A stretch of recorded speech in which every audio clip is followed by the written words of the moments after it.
সংসদের প্রথম অধিবেশন বসবে এই নবনির্বাচিত সংসদে। সেখানে সংসদ সদস্য হিসেবে আমরা যারা শপথ গ্রহণ করেছি তারা সংসদ সদস্য হিসেবে যোগদান করব। এর বাইরে সংবিধান সংস্কার পরিষদ নামে কিছু না থাকায় যারা তাদের সংস্কার পরিষদের সদস্য হিসেবে শপথ নিয়েছে সেটা তাদের নিজস্ব ব্যাপার, কিন্তু জাতীয় সংসদে তারা সেই হিসেবে অংশগ্রহণ করতে পারে না। শুধুমাত্র সংসদ সদস্যগণই অংশগ্রহণ করতে পারে। এখন সংবিধান সংস্কার পরিষদ নিয়ে যে সমস্ত আলাপ আলোচনা মাঠে ময়দানে হচ্ছে, বিভিন্ন জায়গায় সেমিনারে হচ্ছে বা যুক্তিতে আছে, সেটা একটা রাজনৈতিক অধিকার হিসেবে তারা বলতে পারে, কথা বলার অধিকার আছে, তারা দাবি তুলতে পারে। কিন্তু অসাংবিধানিক কোনো কিছু আমরা জাতীয় সংসদে উত্থাপন করতে পারি না।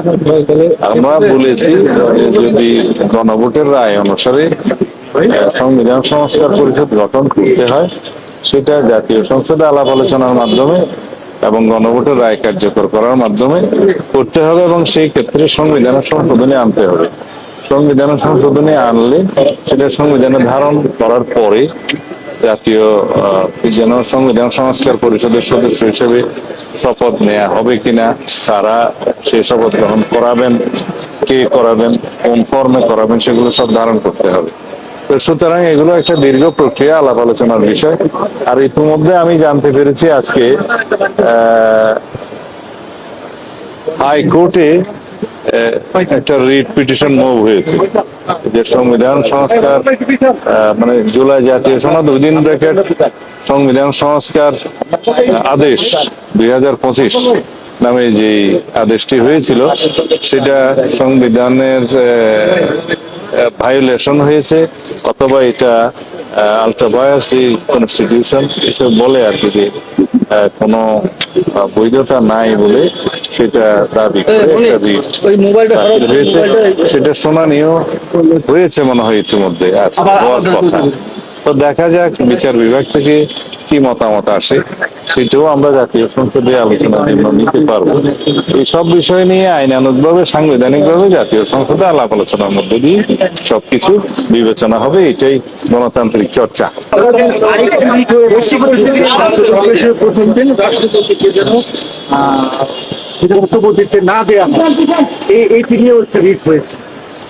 এটা আমার কাছে, আমার ধারণা নাই এরকম রিট হয়েছে কিনা। রিট হতেই পারে, কিন্তু চিঠি দিতে পারে। আমরা তো বলেছি যে এই যে কথা বলার অধিকারের জন্য, স্বাধীনতার জন্য তো আমরা জীবন দিয়েছি, দিতে পারে। কিন্তু আমাদের সংবিধান কি বলে, আমাদের প্রথা কি বলে, আমাদের ট্রেডিশন কি বলে, যে প্রথম অধিবেশনে সংসদের বছরের প্রথমে এবং নতুন সংসদ গঠিত হলে তার প্রারম্ভিক সেশনে প্রথম দিনে রাষ্ট্রপতি ভাষণ দিবেন। সেটা এখনো পর্যন্ত সংবিধানে বহাল আছে, প্রথা আছে, ট্রেডিশন আছে। সুতরাং সেই হিসাবেই হবে। কেউ যদি দাবি করে সেটা ভবিষ্যতে যদি সংবিধানে সংশোধন করে যে রাষ্ট্রপতি আর ভাষণ দিবেন না, সেটা তখন দেখা যাবে।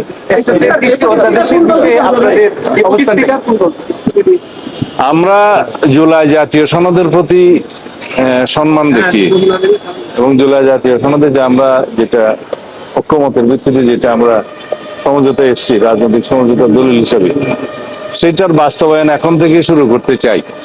সেই জন্য আমরা আমাদের দলের পক্ষ থেকে প্রধান বিরোধী দলকে আমরা মৌখিকভাবে আমরা সাক্ষাতে তাদেরকে অফার করেছি তারা যেন ডেপুটি স্পিকার তারা ঠিক করেন, এবং সেটা সংসদে স্পিকার নির্বাচনের দিন একই সাথে নির্বাচিত হতে পারে।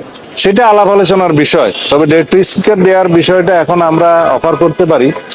সরকারি দল হিসাবে স্পিকার এবং ডেপুটি স্পিকার দুটোই সরকারি দল নিতে পারে।